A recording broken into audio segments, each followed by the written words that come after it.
들을 수 있도록 우리 귀를 열어주시고, 앞서 우리 형제님 기도한 것처럼 우리들의 그 신앙 상태가 순수하지 못하고 혹시는 변질된 것이나 또는 주님이 원하시는 그 순전한 신앙이 아닌 어떤 것들이 섞여 있지는 않은지 자신을 다 돌아볼 수 있는 말씀을 주시기를 주의 이름으로 축원합니다. 아멘.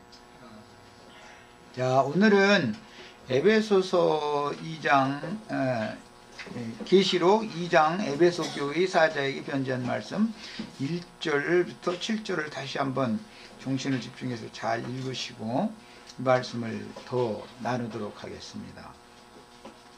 성경 읽습니다. 에베소 교회의 사자에게 편지하라.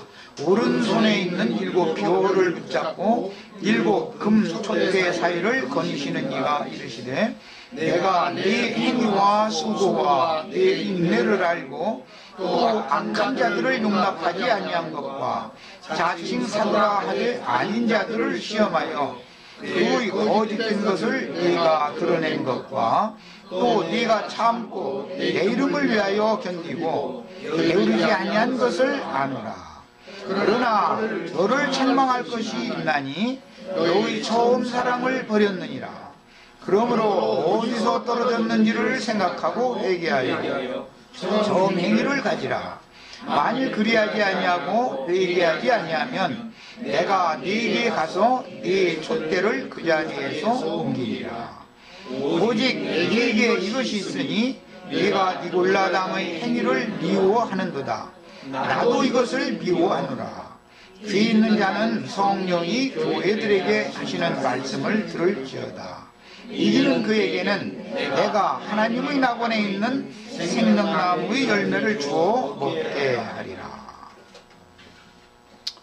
에베소 교회의 사자에게 첫 번째 지금 나오는 교회에 에베소 교회에 관한 그 태동, 그 다음에 에베소 교회의 상태 등을 지난 일요일 날 같이 말씀을 나눴었습니다.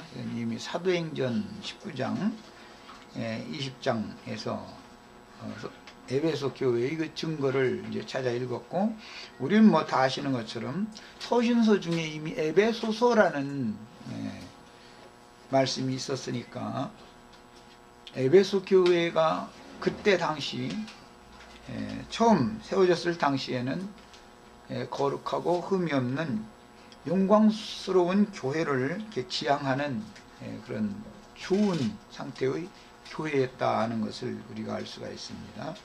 그런데 이제 계시록 2점에 와가지고는 에베소 교회가 변질이 되는 이제 그 문을 여는 말씀으로 되어져서, 하나님이 원하는 교회의 상태를 유지했다면, 즉 거룩하고 흠이 없는 영광스러운 교회의 그런 상태가 유지되었다면 회개하라라는 말씀을 하실 필요가 없었겠죠.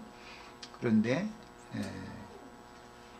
처음 행위를 가지라, 그 다음에 무엇이 잘못됐는지를 말하는, 어디에서 떨어졌는지를 생각하고 회개하라, 이런 표현이 나왔습니다. 일반적으로 이제 기성교계에서 복음주의를 자처하는 많은 어떤 단체들이나 모임들에 가서 이렇게 듣다 보면은 이 회개라고 하는 말의 의미를 많이 오해하는 경우가 있어요. 여러 가지 그 모양으로 이제 설명이 됐지만, 사실은 회개라고 하는 것은 크게 세 가지로 이렇게 생각해 볼 수가 있습니다. 첫째는 요한이 신약의 문을 열 때, 그때 당시 요한에게 세례를 받으러 나왔던, 광야로 나왔던 사람들에게 첫 번째 외친 말이 회개하라라는 말로 시작이 되었죠. 그 요한이 말하는 회개하라라는 말과 회개에 합당한 열매를 맺고 나한테 와야 된다, 이제 이런 말을 했을 때, 그 회개라는 개념은 육신적인 윤리 도덕적인 범과 사실들을 중점으로 하는 말이었습니다. 그러니까 그 회개 열매를 맺으라는 얘기를 할 때 보면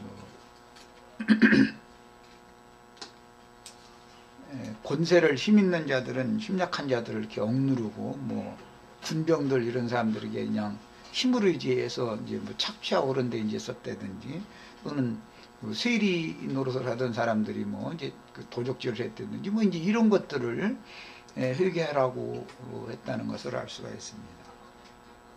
그것이 이제 왜 그러냐면 율법과 선지자의 때는 요한의 때까지니까 문자대로 율법 행위를 강조했다는 것을 알 수가 있습니다. 그런데 예수님이 복음의 말씀을 전파하기 시작할 때 또 첫 번째 외친 말씀이 회개하라 라는 말씀으로 시작이 됐죠. 예수님이 회개하라 라고 하는 그 말씀의 뜻은 신을 바꿔라 그 말입니다. 나에게로 돌아서라 그 말이에요.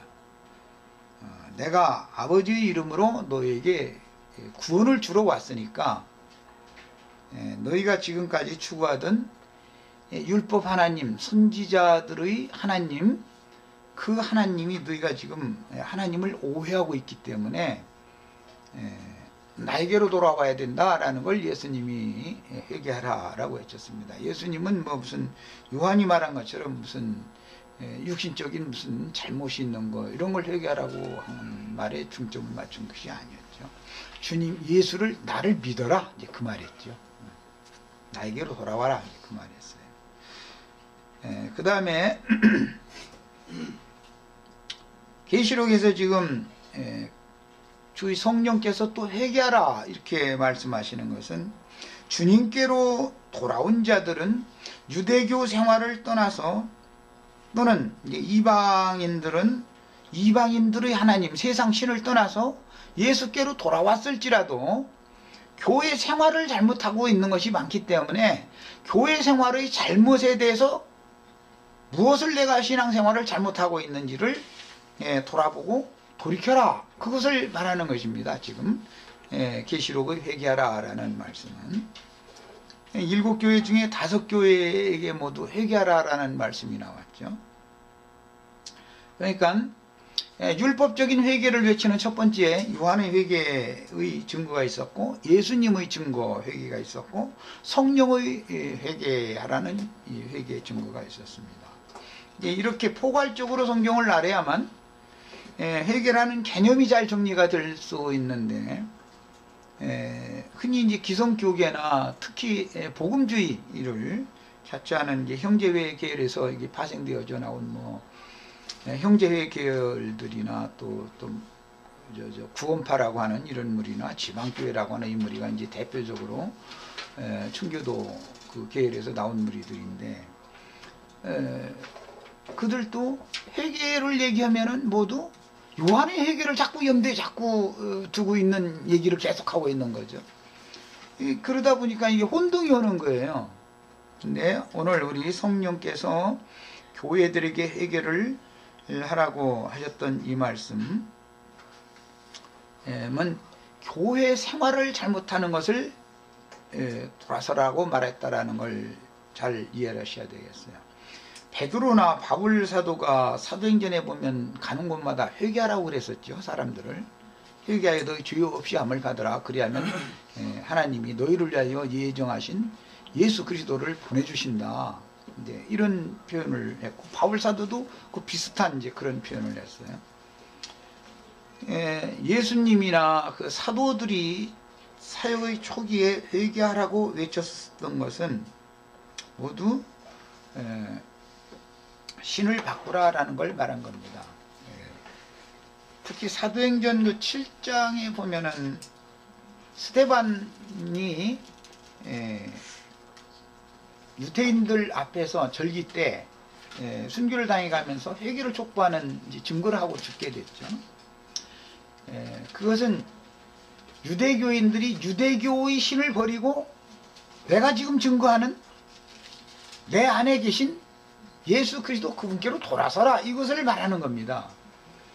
그러나 이제 계시록 이 부분에 와서는 주님께로 돌아왔다고 하고 돌아온 사람들인데 그 사람들의 신앙생활이 잘못되어져 있다라는 걸 지금 말하는 겁니다. 그러니까 이거 이제 이 세 단계를 잘 이해를 하셔야 되겠어요. 그리고 이제 그 오늘 7절 말씀에 보면 이기는 자의 그에게는 내가 하나님의 낙원에 있는 생명나무 열매를 주어서 먹게 해주겠다 이랬는데, 이 하나님의 낙원에 대한 이 말씀이 기성교계 또는 뭐 진리의 최고봉 이런 걸 자랑하고 있는 지방교회의 사람들에게는 굉장히 이게 비밀이고 닫혀져 있습니다. 기성교계야 뭐 무조건 오고 뭐 하나님이 낙원 오면 에덴 동산 이러고 그냥 아주 이게 이제 수학 공식처럼 이렇게 되어 있는데, 우리 하나님의 경륜을 알아야 됩니다. 여기 문자대로 하면은 하나님의 낙원이라는 것은 에덴이라는 말이 의미가 그 낙원이라는 뜻이니까 맞습니다만은, 그것은 창세기의 에덴 동산은 저주받은 땅의 낙원이고, 그곳에는 뱀이 들어와서 자기의 자손들을 퍼뜨려서 마귀가 왕노릇하는 곳이지 거의 하나님이 왕노릇하는 곳이 아니라는 데에 대해서 이해를 정확하게 할 필요가 있습니다. 계시록에서 말하는 하나님의 낙원이라는 것은 하늘에 있는 하나님의 낙원이니까, 계시록 22장 1절로 그 5절 사이에 보면은 21장에서 하늘의 새 예루살렘 성에 대해서 쭉 설명을 해나오고, 22장으로 이어졌을 때 보면 거기 생명나무가 계시록 하늘의 도성인 거룩한 성에 있죠.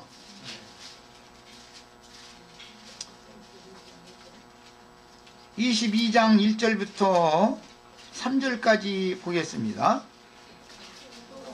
또 그가 수정같이 맑은 생명수의 강을 내게 보이니, 이것은 에덴 동산에 있던 것을 여기는 말하는 게 아닙니다. 여기는 지금 하늘의 예루살렘에 있는 것을 말하는 거예요. 새 예루살렘에. 하나님과 빛 어린 양의 보좌로부터 나와 길 가운데로 흐르더라. 강 좌우에 생명나무가 있어 12가지 열매를 맺되 달마다 그 열매를 맺고, 이렇게 됐어요.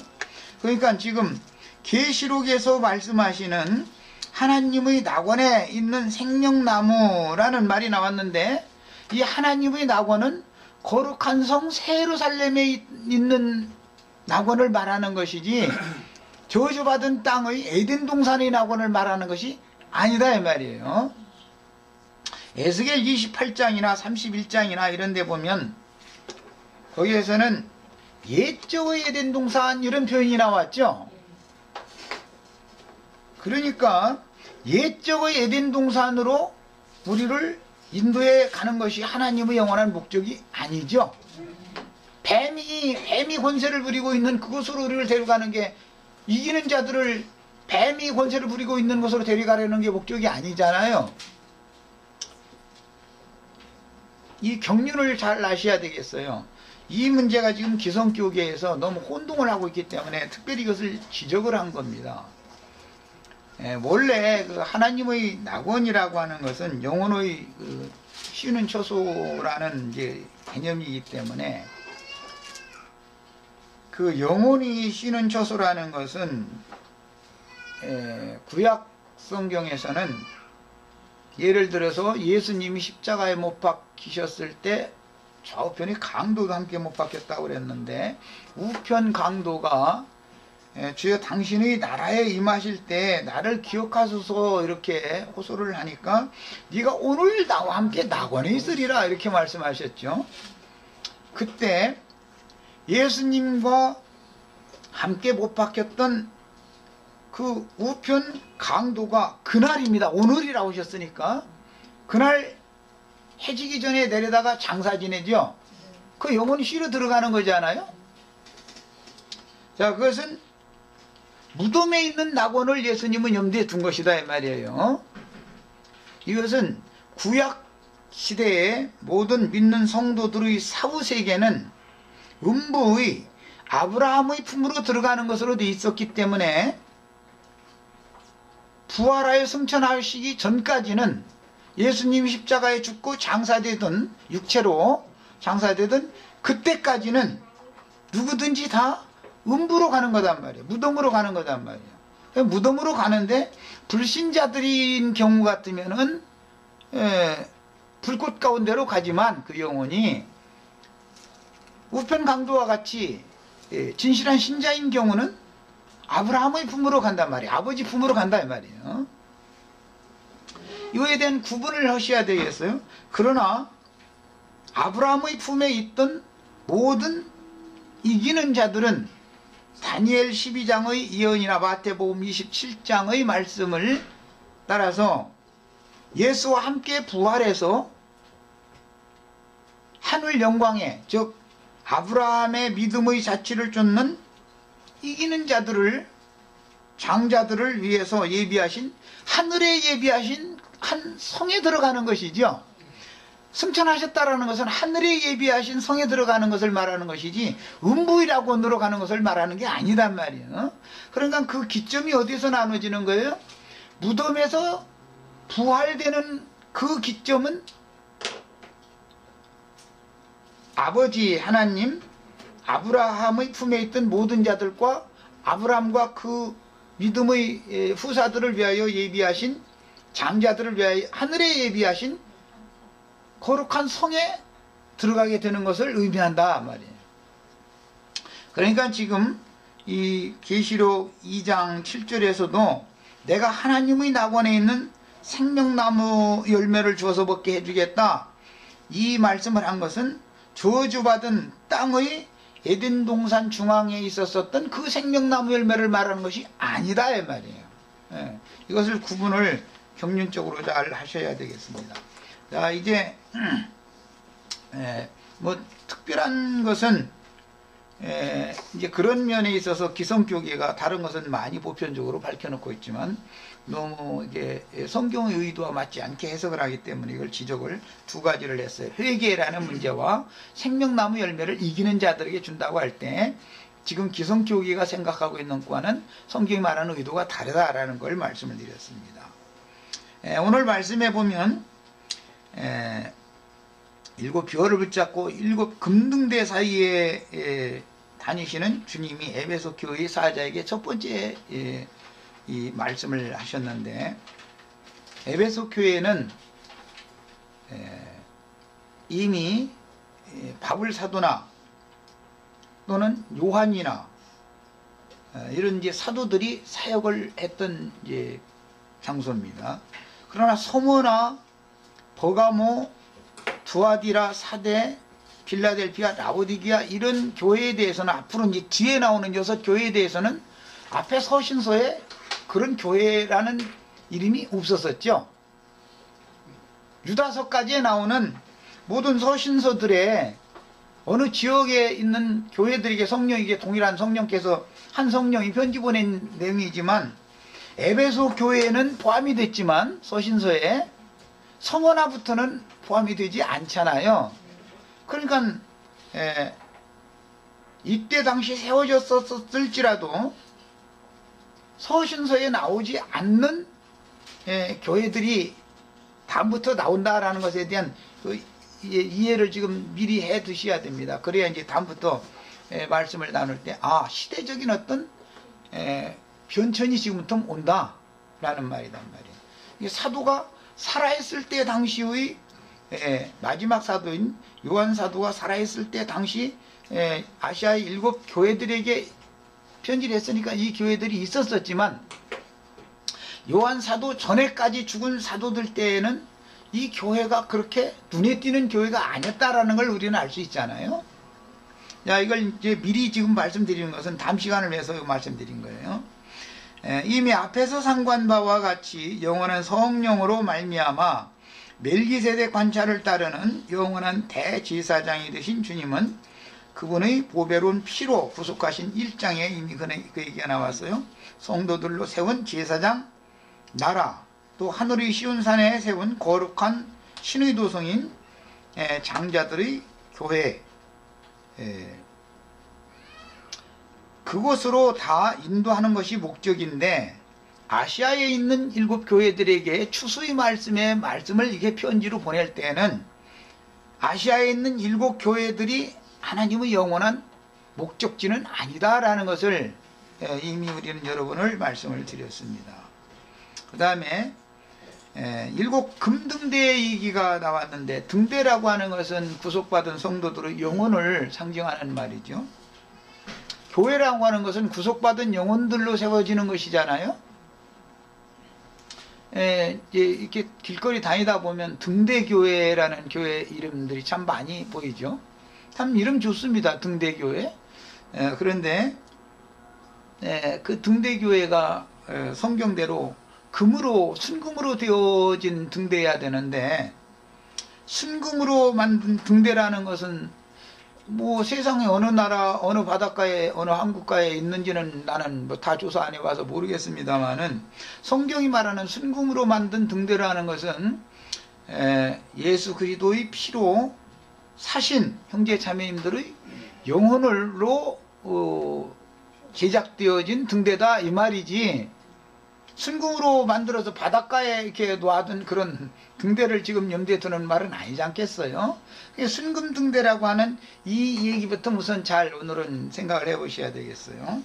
이것은 진리의 영이요 생명의 영이 되신 그 영으로 말미암아, 즉 성령으로 말미암아 구속받고 거듭난 형제 자매님들의 거듭난 영으로 건축되어진 교회를 말한다 이 말이에요. 이 거듭난 영으로 건축되어진 교회라고 하는 이 말이 확실하게 이해가 되어져야, 이 금등대가 이해가 되어져야만 지성소의 속죄소라고 하는 그 금판이 확장되어진 상태가 21장, 22장에 나오는 거룩한 성이다라는 것을 이제 이해를 시킬 수 있기 때문에 오늘 이 말씀을 미리 드리는 거예요.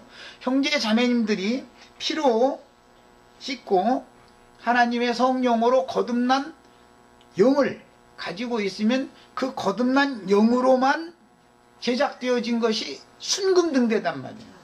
신성으로만 지어져 있어야 되는 거예요. 그러니까 신의 성품이라고 하는 건 양면이 있는데, 한 면은 신성이고 또 한 면은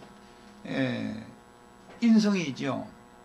구약시대에 여호와 하나님의 말씀은 그분의 신성한 말씀이었었고, 신성이라는 것은 거룩하심과 의로우심이 대표죠. 그 다음에 존귀와 영광, 사람이 가까이 근접할 수 없다. 속된 사람은 신 앞에 가까이 근접할 수 없는, 그걸 신성이라고 그러죠. 거룩성과 의로우심을 대표로 들을 수 있어요. 그러나 구약성경 읽어보면 말씀이신 그 여호와 하나님은 거룩하고 의로운 분만이 아니고 고아와 과부와 나그네와 이런 사람들을 불쌍히 여기시는 하나님이요, 자비와 긍휼의 하나님이시죠. 사랑하시는 하나님이죠, 죄인들을. 그래서 이제 이것은 그 신의 인성이다, 이게 인격이다, 이게 인격. 신격만 있는 게 아니라 인격도 있는 분이다, 하나님은. 그런데 그 말씀으로만 계실 때는 추상적이고, 육신의 눈을 가진 사람으로는, 육신으로는 그분을 바로 볼 수가 없잖아요. 말씀을 읽을 때, 구약성경을 읽을 때, 이 참 이런 신격이, 신의 성품이 있고, 또 그 중에는 또 사람과 동일한 그런 인격을 또 가지고 계신 분이다 라는 것을 짐작이나 할 수 있을 뿐이지, 그걸 직접 본 사람은 아무도 없잖아요. 그러니까 이제 예언에 따라서 그 말씀이 신격과 인격을 가지고 있는 그 말씀이, 예수라는 사람의 영에는 신성이, 그분의 마음 혼에는 인성이 있어서 사람들에게 하나님의 영광을 나타내는 거예요. 예수를 보면 아버지를 본 거예요. 아버지로만 계실 때는 아무도 본 사람이 없잖아요. 볼 수가 없었었고. 그러나 예수를, 이분이 태초부터 계시던 생명의 말씀인데 그 말씀이 사람으로 우리 가운데, 우리들 중에 오셨구나 라고 제자들은 이제 그 눈이 열려서 본 거죠.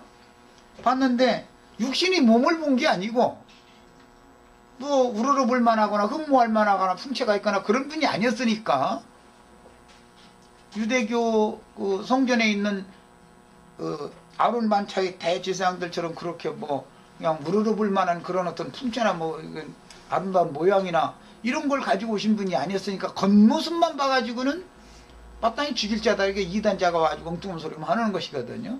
그러나 제자들은 그분의 영과 그분의 혼을 봤다 이 말이잖아요. 그분의 영 안에는 신의 신격 신성이 충만히 거했고 그분의 혼 안에는 신의 인성 인격이 충만히 거했다 이 말이에요. 그래서 예수님이 하는 말씀이 참 중요한 말씀이 있어요. 나와 아버지는 하나다.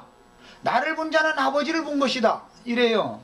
그러면 예수님의 예를 들어서 내가 양형제님의 외모를 보고 눈이 어떻게 생기고 뭐 머리카락은 어떻게 생기고 얼굴 색깔은 어떻고 피부 색깔은 어떻고 이런 것만 봐가지고는 예수님의 양형제님을 본 게 아니잖아요. 사도들과 유대인들이 본 차이가 뭐가 달랐어요. 유대인들은 외모만 자꾸 보는 사람들이고 사도들은 하늘 영이 열려서 사람의 심중을 들여다볼 수 있는 눈이 열린 사람들이다 이 말이에요. 그래서 볼 수 없었던 하나님이 사람의 모양으로 죄 있는 사람의 모양으로 육신의 모양으로 오셨지만 육체를 본 게 아니라 외모를 본 게 아니라 속부분을 본단 말이야 사도들은.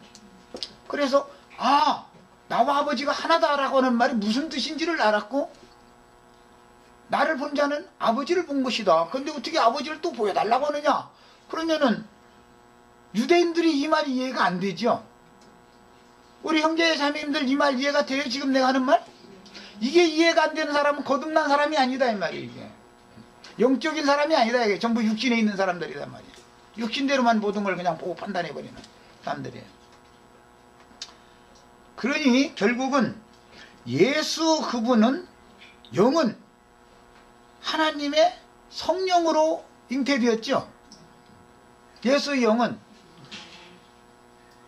하나님이 사람의 모양으로 사람한테 오려면 예수라는 사람 속에 그분의 신으로 그분의 영을 잉태시켜 가지고 예수의 영 안에 신성의 충만함을 가지고 사람들에게 올 수밖에 없는 거잖아요. 예수님의 영은 속되거나 세속적이거나 한 것이 아니라 아주 거룩한 영이다 이 말이에요. 세상의 영이 아니다 말이에요. 짐승들의 영이 아니에요. 예수님의 영은 완전히 신성한 영인 거예요. 구별된 영이다. 그 다음에 예수님이 30세가 될 때까지 이제 지혜와 키가 자랐다 그랬는데 그분의 영적인 신앙의 분량이 자랐다 이제 그런 뜻이죠.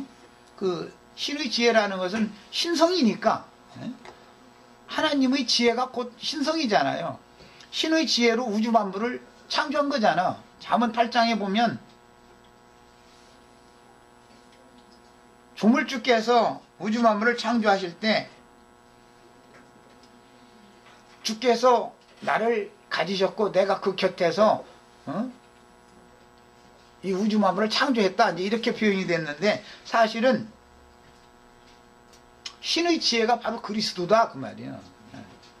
이게 하나님의 지혜이신 그리스도가 우주 만물을 그렇게 아주 질서정연하게 다 계획하고 계산하고 무게, 중량, 거리 모든 것 다 계산해서 딱 맞게 이렇게 다 만들어 놓은 거예요. 이 우주라는 것이.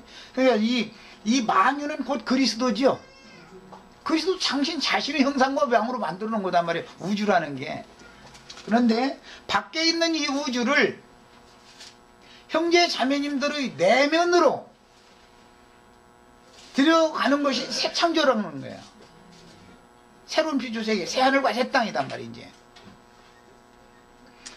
그래서 먼저는 말씀이신 하나님이 아들로 오셨을 때 나와 아버지는 하나다.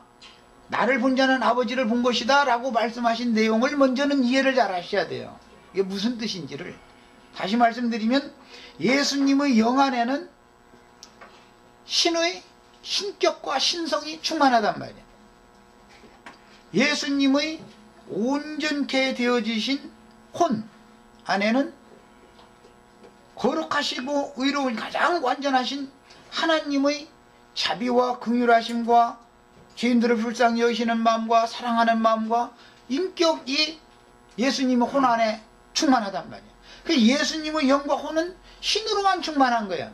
그 골로새서에 보면 하나님의 그분 안에는 하나님의 모든 충만이 육체로 거했다 이랬어요. 예수님의 살이나 피 속에 신이 거한다라는 말이 아니죠. 피는 쏟아져야 되는 것이고 육이라는 것은 죽어야 되는 건데 그것은 마리아의 성분이지요. 마리아 사람의 성분이에요. 그러나 예수님의 영혼은 신의 성분으로만 충만하단 말이야. 자, 이와 같이 금등대라는 말을 할 때는 형제 자매님들의 속부분이 신성으로만 충만케 되어준 요것만을 위해서 그걸로 제작을 해야만 금등대단 말이야.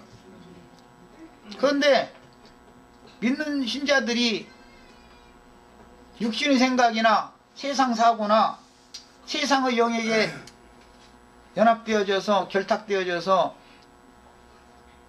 더러운 육체의 욕구를 습관적으로 행하는 그런 사람들이 성도들의 어떤 모임에 육신의 몸에 왔다고 해가지고 그게 교회가 아니죠. 그건 등대가 아니죠. 지금 내가 뭔 말인지 아시겠어요? 등대라는 것은 가라지가 섞이는 게 아니다 얘기하려고 그러는 거예요. 등대에는 신성만 충만한 것이 등대인 것이지 하나님의 거룩하심과 하나님의 가장 완전하신 인격이 충만한 상태만 그런 영혼만 교회의 성분이다 이 말이에요. 그런데 회개하라라고 할 때는 그 성분이 순수하지가 않다 지금 그 얘기를 하는 거예요. 섞인 것이 너무 많다 이 말이에요. 교회에게 성령이 회개하라라고 말하는 것은 너희 속에 섞인 것이 너무 많다 그 말이에요. 이제 충분히 이해되셨죠? 그래서 진리와 생명의 영이신 그리스도의 그 영, 즉 순금으로만 재창조되어진 새 그릇인 거듭난 영의 진리의 말씀을 성경을 형제 자매님들에게도 응하게 하는 거죠. 예수님 육신으로 오셔서 한 모든 일거수일투족은 뭐예요? 성경을 응하게 하는 거죠. 예수님만 성경을 응하게 하고 형제 자매님들에게 성경이 안 응하면 돼요? 안 돼요? 결국은 성경 이야기라는 게 내 얘기가 돼야죠. 먼저는 예수님 이야기지만 성령이 교회들에게 말씀하실 때는 내 얘기를 하는 것이다 이 말이에요. 지금 단계가. 그래서 진리와 생명의 영인 순금으로 제작되어져 있는 그릇을 다른 표현으로 말할 때 금등대다, 순금등대다 이렇게 말했고, 왜 등대라고 말을 했느냐, 이것은 어둠의 세상에 대하여 하나님의 말씀이 빛이죠. 생명의 빛, 참빛이라는 건 하나님의 말씀을 말하는 거지 않아요? 햇빛이나 달빛이나 이런 걸 말하는 게 아니라 하나님의 이게 영광이단 말이야.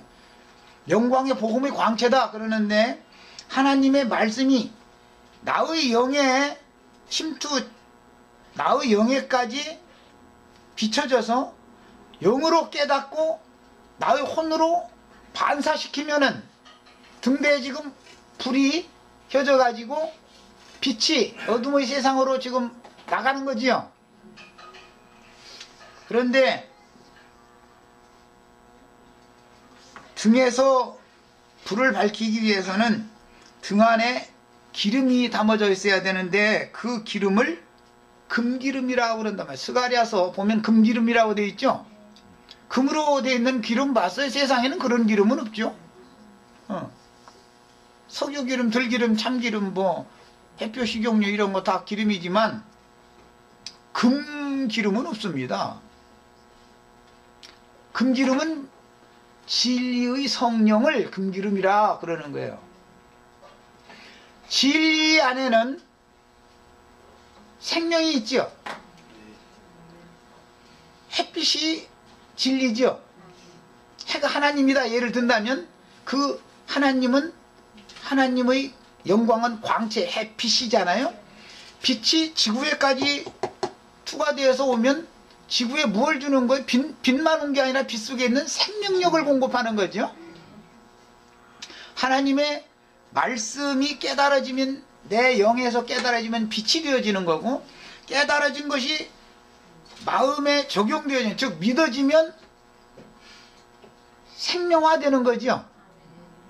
하늘의 빛이 땅에서 땅에까지 와서 땅에 생명을 공급해주면 땅에서 생명체들이 생겨나잖아요.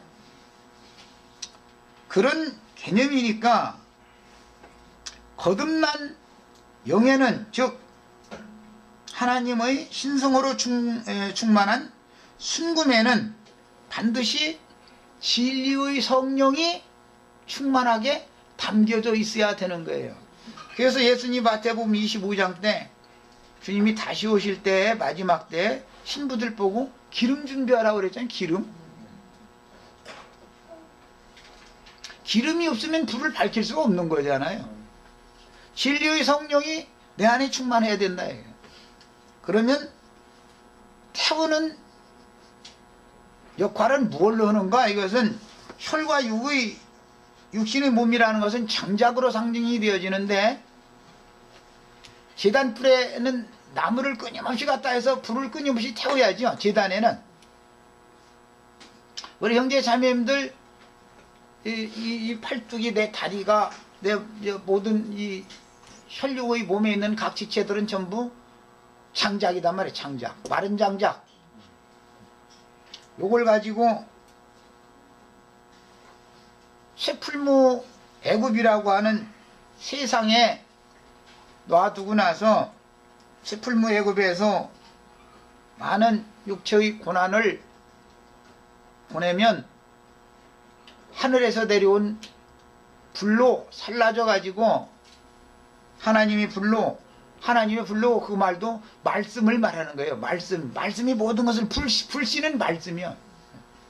뭐 물 얘기해도 물론 말씀이지만 불씨도 말씀이요. 말씀을 나의 육체에게 응하게 해서 불이 붙으면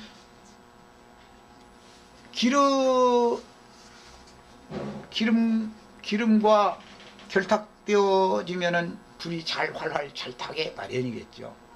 이렇게 해가지고 사람의 인격을 통해서, 그 사람의 말을 통해서, 생각을 통해서, 하는 행동을 통해서 빛을 발하는 것이, 등대를 통해서 금기름을 태워서 생명의 빛을 발하는 것으로 지금 상징을 하고 있습니다. 그런데 이렇게 하지 않고 타고난 천연적인 사람의 재능, 타고난 사람의, 모든 사람은 단점도 타고나지만 장점을 다 각각 다 타고나죠. 장점 한두 가지 없는 사람은 없죠. 또 아무리 장점이 많은 사람도 단점이 한두 가지 없는 사람은 없죠. 완벽한 사람은 없어요, 세상에는. 그런데 타고난 사람의 성품을 율법적으로 다듬고 연마시켜서 천연적인 사람들의 보는 눈으로 광명의 전사로 나타나는 이런 자들이 사단의 사자들이다.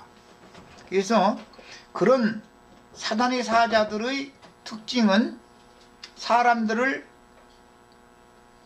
금그릇으로 제작하는 하나님의 집이나 하나님의 금등대에 대해서는 이해가 안 되는 거예요. 그냥 사람들만 불러 모아서 무슨 큰 단체 하나 조직을 해서 많은 사람이 모여서 으쌰으쌰 하면은 우리가 다 등대교회다. 그래서 길거리마다 등대교회라는 간판을 내가 이게 자주 가끔 본 것 같아요. 이러면 참 좋습니다. 등대교회 얼마나 좋습니까? 그런데 그것은 금등대가 아닌 것이 문제죠. 앞에다가 금을 하나 이렇게 좀 금이라는 말을 더 붙여놓으면 더 줄 텐데 순금이라고 하면 더 좋겠고, 그런데 그냥 등대교회라고 그래서 그것은 너무 아닌 것이죠. 추수를 위한 말씀을 주는 계시록의 말씀에서는 가라지가 섞여 있는 교회는 그것은 더 이상 곡식의 교회가 아닙니다. 금등대가 아닌 거예요. 이에 대해서 오늘 이 시간에 잘 먼저 분별을 하셔야 되겠습니다. 자, 광명의 천사를 가장하여 나타난 이런 사단의 사자들에 의하여 조직화되어진 세속교계는 큰 나무로 발전하고 온갖 들짐승들이 그 나무꾼들에 보이며 더럽고 가증한 귀신의 영들인 부정한 새들이 가지들마다 깃들이고 흙사람들인 가라지 무리가 오히려 땅의 기운을 빨아들여 가지고 흥왕하고 번성하고 잘 자라기 때문에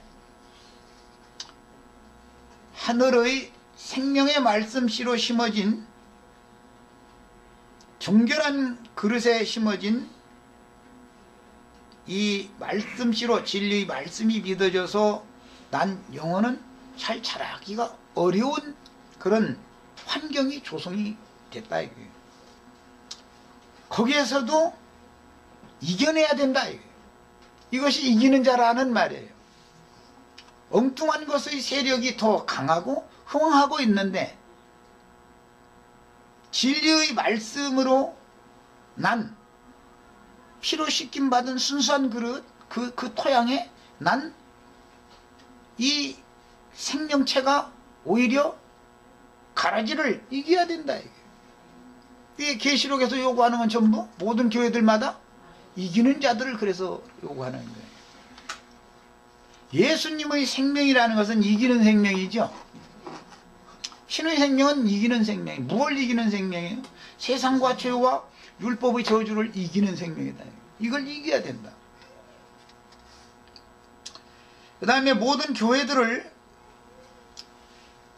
이처럼 사단의 사자들이 변질시켜서 큰 종교조직체를 만들었을 때 이게 바벨론의 비밀이다 그러고 사단의 깊은 것이다 그래요. 성경에는 하나님의 깊은 것이라는 말씀도 나오고 사단의 깊은 것이라는 말도 나오죠. 우리는 다 하나님의 깊은 것을 알아야 되겠고 사단의 깊은 것을 알아야 되겠어요. 모든 교회들을 위임 맡은 예수 그리스도의 종들인 일곱 별들 역시 진리의 영으로 살아계신 예수 그리스도의 오른손에 있는 비밀스러운 사람들인데 그들은 온 땅에 보내심을 받은 일곱 영들이요 일곱 눈들이며 그리스도의 말씀으로 기름 부음을 받아서 세상에 보내심을 받은 하늘 왕국의 전권 대사들이지만 그때 당시 예루살렘의 유명한 자들이 아니었으며 오늘날로 말하자면 기독교계의 자칭 크다 하는 자들과는 정반대의 길을 갈 수밖에 없었다. 여기까지 하겠습니다. 성경 두 절은 찾겠습니다. 하나님의 깊은 것이라는 말이 어디에 나와요? 에?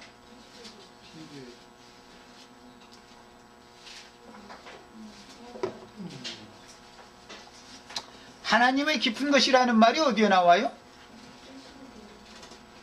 계시록? 그 사탄의 깊은 것 아니야?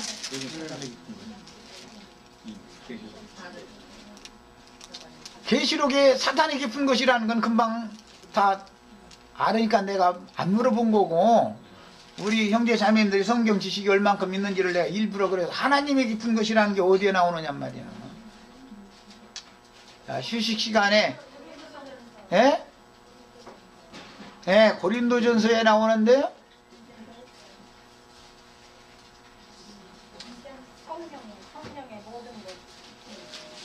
하나님의 깊은 것이라는 건 고린도전서에 나오는 말이죠. 숙제로 내주려고 그랬더니 찾았네. 그러면 찾겠습니다. 읽겠습니다. 자, 고린도전서 2장 10절 읽습니다.